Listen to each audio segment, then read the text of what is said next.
అనుకుంటున్నామో ఇదిగో ఆ టైం టేబుల్ పోకుండా నీకు ఎంత పని ఉండని,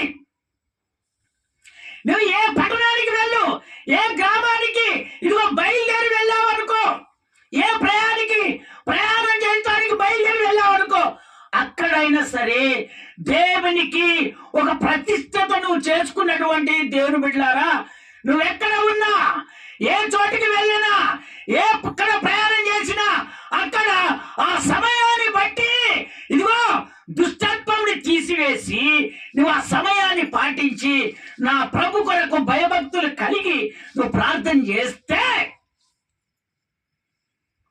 ఆయన ఖచ్చితంగా నీకు జ్ఞానం ఇస్తాడు. నీలో ఉన్నటువంటి ఏ కోరికలు ఉన్నా నా ప్రభు ఖచ్చితంగా కోరికలు తీరుస్తాడంతే. ఇది మాత్రము ఎప్పుడు నువ్వు మర్చిపోకూడదు. దుష్టత్వము తీసివేయాలి. దుష్టుడు ఏం చేస్తాడంటే, నువ్వు ప్రార్థన చేసుకోకపోతే ఈ దుష్టుడు ఏం చేస్తాడంటే నీ ఆలోచన అంతా తారుమారు చేస్తాడు, నీ పద్ధతిని అంతా మార్చేస్తాడు. నీలో ఉన్నటువంటి కోరికలన్నీ ఇదిగో చెడు అయినటువంటి కోరికలు దుష్టుడు తీసుకొని వస్తాడు. అందుకనే భయభక్తులు కలిగి నువ్వు జీవిస్తున్నప్పుడు దేవునికి భయపడే వారిగా మనం ఉండాలి. స్తోత్రం చెప్తారా ఒకసారి గట్టిగా? ఇంకొకసారి గట్టిగా చెప్తారా?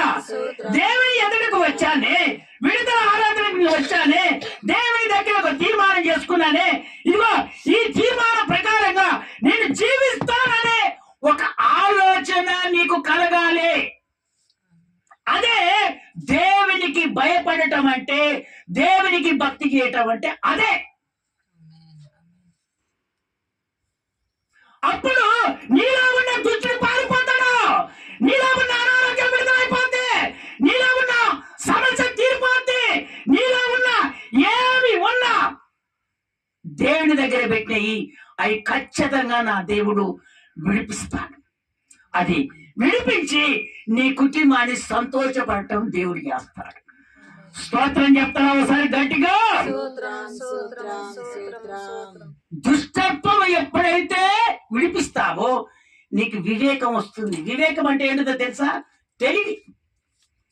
వివేకం అంటే ఏంటిది? తెలివి వస్తుంది. ఆ తెలివి వచ్చినప్పుడు ఆ జ్ఞానం నీలోనికి వచ్చేస్తుంది.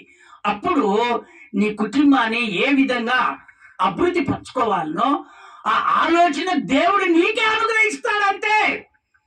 దాన్ని బట్టి నువ్వు ఫాలో కావాలి.